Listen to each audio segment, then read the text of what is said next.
ओम नमो भगवते वासुदेवाय नमः। संक्षिप्त महाभारत कथा वन पर्व के अंतर्गत भाग 27। आज की कथा में अर्जुन की प्रभास कथा की रात का प्रसंग और लोकपालों से अस्त्र प्राप्त करना तथा अर्जुन द्वारा स्वर्गलोक में अपनी अस्त्र शिक्षा और युद्ध की तैयारी का कथन। विशंपजैन जी कहते हैं, महावीर अर्जुन इंद्र के रथ में बैठे हुए अकस्मात उस पर्वत पर उतरे। उन्होंने रथ से उतरकर पहले मुनिवर धूम्य के और फिर महाराज युधिष्ठिर और भीमसेन के चरणों में प्रणाम किया। इसके पश्चात नकुल और सहदेव ने उनका अभिवादन किया। फिर कृष्णा से मिलकर और उसे धीरज बंधाकर वे विनय पूर्वक बड़े भाई युधिष्ठिर के पास आकर खड़े हो गए। अतुलित प्रभावशाली अर्जुन से मिलकर पांडवों को बड़ा ही हर्ष हुआ तथा अर्जुन को भी उन्हें देखकर अपार आनंद हुआ और वे महाराज युधिष्ठिर की प्रशंसा करने लगे। पांडवों ने इंद्र के रथ के पास जाकर उसकी परिक्रमा की और इंद्र के सारथी माताली का इंद्र के समान ही सत्कार किया और उससे सब प्रकार देवताओं का कुशल क्षेम पूछा। मातली ने भी पिता जैसे पुत्र को उपदेश करता है उसी प्रकार पांडवों को उपदेश करके उनका अभिनंदन किया और फिर उस अमित प्रभावशाली रथ में बैठकर देवराज इंद्र के पास चला गया। मातली के चले जाने पर अर्जुन ने देवराज के दिए हुए अत्यंत सुंदर और बहुमूल्य आभूषण द्रौपदी को दे दिए।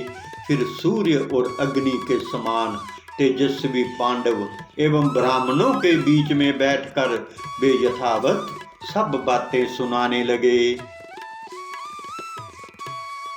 अर्जुन ने बताया, इस प्रकार मैंने इंद्र, वायु और साक्षात श्री महादेव जी से अस्त्र प्राप्त किए हैं तथा मेरे स्वभाव से भी इंद्र और समस्त देवता पूर्णतः संतुष्ट थे।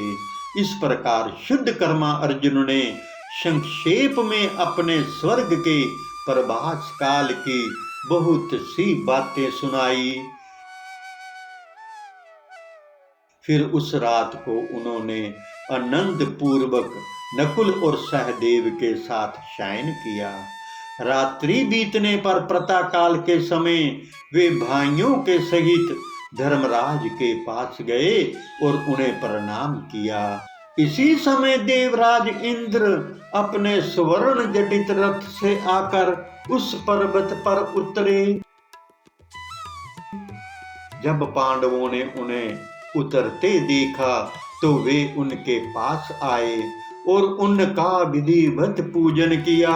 परम तेजस्वी अर्जुन ने भी देवराज को प्रणाम किया और सेवक के समान उनके पास खड़े हो गए। इस समय उदार चित्त धर्मराज का हृदय हर्ष से उमड़ रहा था। उनसे देवराज इंद्र ने कहा, पांडु पुत्र तुम प्रसन्न रहो, तुम ही इस पृथ्वी का शासन करोगे। अब तुम कम्यक वन को लौट जाओ। अर्जुन ने बड़ी सावधानी से मुझसे सब शस्त्र प्राप्त कर लिए हैं। इसने मेरा प्रिय भी किया है, अब इसे त्रिलोकी भी नहीं जीत सकती। कुंती पुत्र युधिष्ठिर से ऐसा कहकर वे स्वर्ग को लौट गए।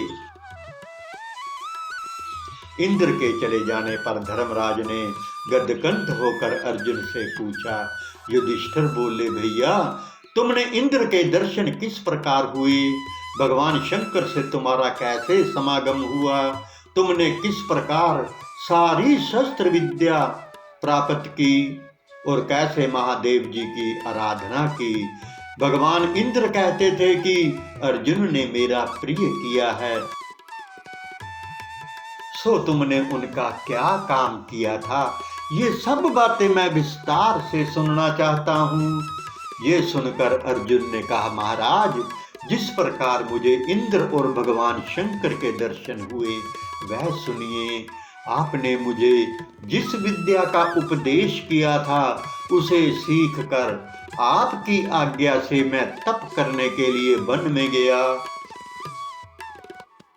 कम्यक वन में चलकर मैंने भृगुतुंग पर्वत पर जाकर तप करना आरंभ किया, किंतु वहां मैं केवल एक ही रात रहा। उसके पश्चात मैं हिमालय पर जाकर तप करने लगा। मैंने 1 महीने तक केवल कंद और फल का आहार किया, दूसरा महीना जल पीकर बिताया और तीसरे महीने निराहार रहा। चौथे महीने में मैं ऊपर को हाथ उठाए खड़ा रहा। ये सब होने पर भी विचित्र बात ये हुई कि मेरे प्राण नहीं छूटे। 5वें महीने का एक दिन बीतने पर एक सूअर इधर उधर घूमता हुआ मेरे सामने आकर खड़ा हो गया।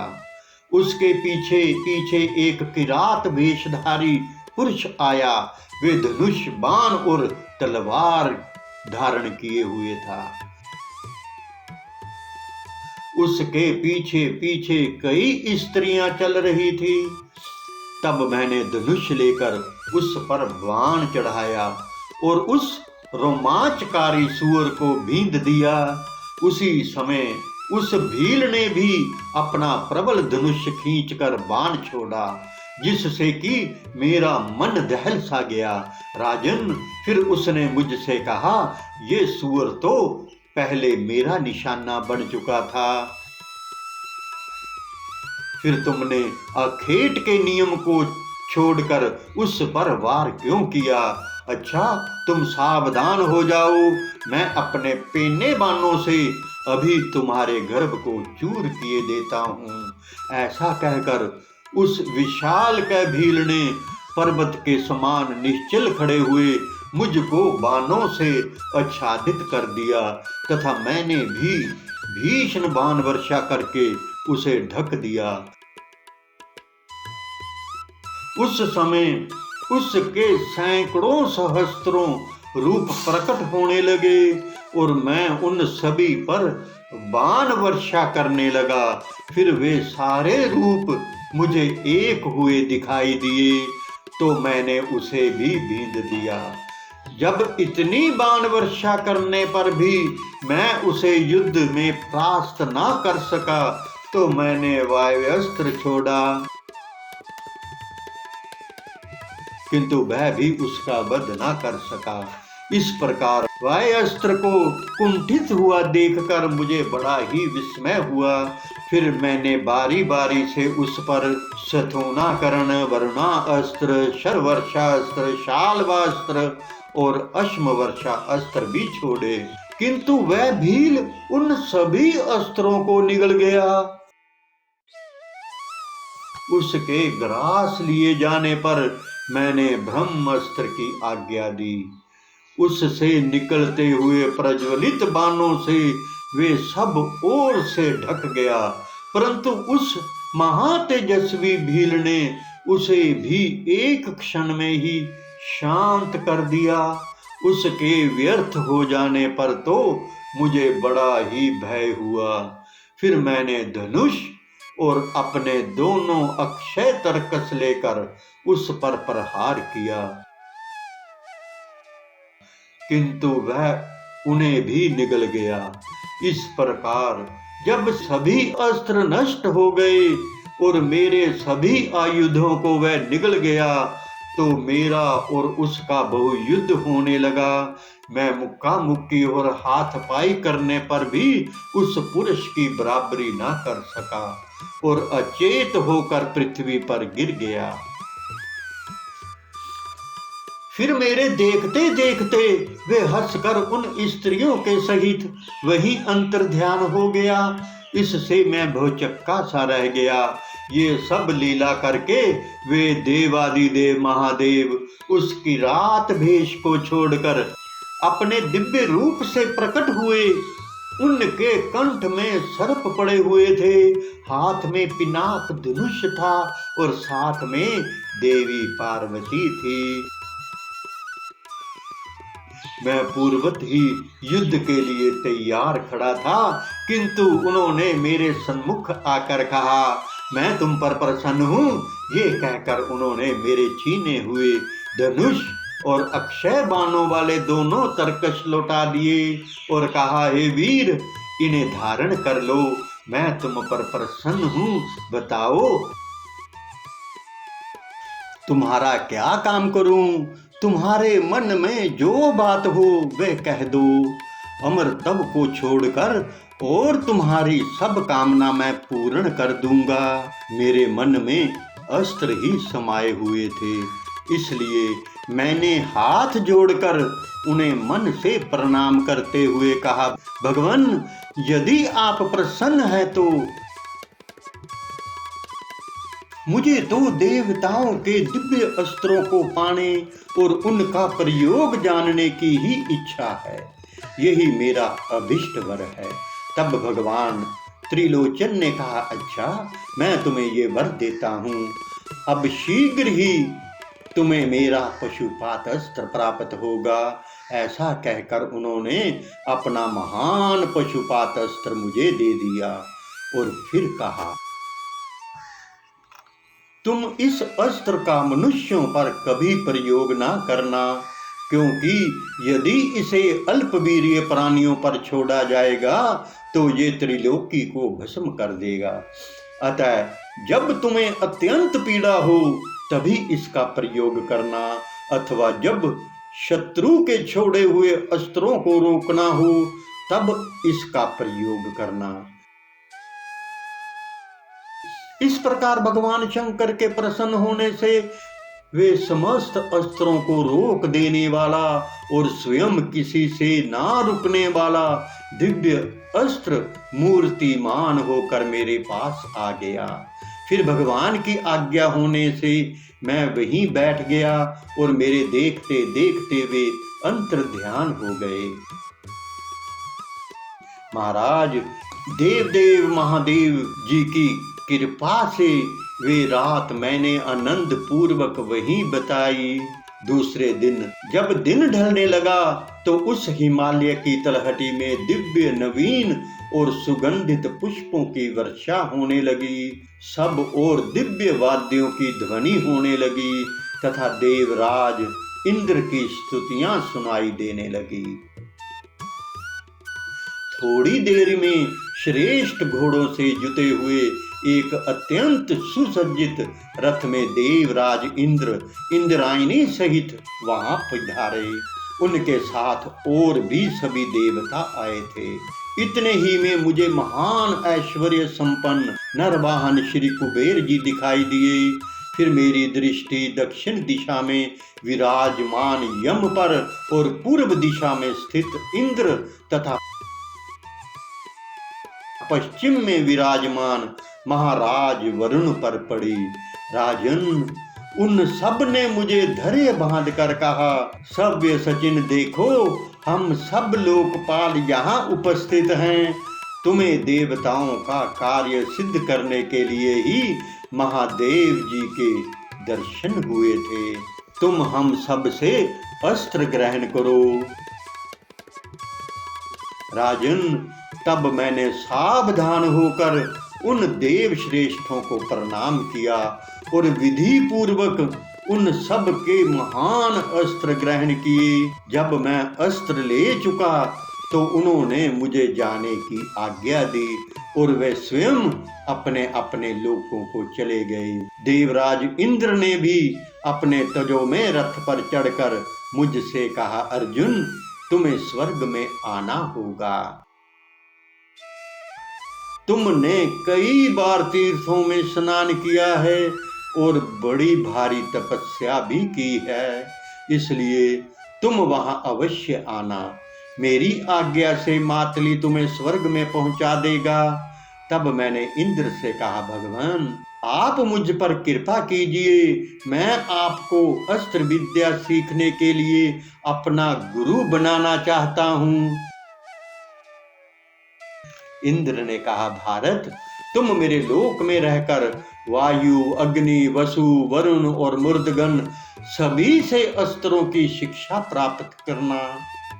इस प्रकार संध्यगन, ब्रह्मा, गंधर्व, सर्प, राक्षस, विष्णु और निरति के साथ स्वयं मेरे अस्त्रों का भी ज्ञान प्राप्त करना। मुझसे ऐसा कहकर इंद्र वहीं अंतर्ध्यान हो गए। अर्जुन ने कहा, राजन, फिर दिव्य घोड़ों से जुते हुए इंद्र के दिव्य और मायामय रथ को लेकर मातली मेरे पास आया और मुझसे बोला, देवराज इंद्र आपसे मिलना चाहते हैं। ये सुनकर मैंने पर्वतराज हिमालय की परिदक्षिणा की और उनकी आज्ञा लेकर उस श्रेष्ठ रथ में सवार हुआ। तब अश्वविद्या में निष्णात मातली ने उन मन और वायु के समान वेगवान घोड़ों को हाँका। जब मातली ने देखा कि रथ के हिलने पर भी मैं स्थिर रहता हूँ, तो उसने बड़े आश्चर्य में पड़कर कहा, आज मुझे ये बड़ी विचित्र बात दिखाई दे रही है। रथ के घोड़े चलने पर मैंने देवराज को भी हिलते हुए देखा है, किंतु तुम बिल्कुल स्थिर दिखाई देते हो। तुम्हारी ये बात तो मुझे इंद्र से भी बढ़कर जान पड़ती है। ऐसा कहते कहते मातली रथ को आकाश में ऊंचा ले गया और मुझे देवताओं के भवन तथा विमान दिखाने लगा। कुछ और आगे बढ़ने पर उसने मुझे देवताओं के नंदन आदि वन और उपवन दिखाए। उससे आगे इंद्र की अमरावतीपुरी दिखाई दी। उसमें सूर्य का ताप नहीं होता, ना शीत, उष्ण या श्रम ही होता है। वहां वृद्धावस्था का भी कष्ट नहीं है और ना कहीं शोक, दीनता या दुर्लभता ही दिखाई देते हैं। वहां के बहुत से निवासी विमानों में बैठकर आकाश में विचर रहे थे। इस प्रकार देखता देखता जब मैं और आगे बढ़ा तो मुझे वसु, रुद्र, संध्या, पवन, आदित्य और अश्विनी कुमारों के दर्शन हुए। मैंने उन सभी की पूजा की और उन्होंने मुझे आशीर्वाद दिया, तुम्हें बल, वीर्य, यश, तेज, अस्त्र और युद्ध में विजय प्राप्त हो। इसके पश्चात मैंने देवता और गंधर्वों से पूजित अमरावतीपुरी में प्रवेश किया और देवराज इंद्र के पास पहुंचकर उन्हें हाथ जोड़कर प्रणाम किया। तब दानियों में श्रेष्ठ इंद्र ने बैठने के लिए मुझे अपना आधा सिंहासन दिया।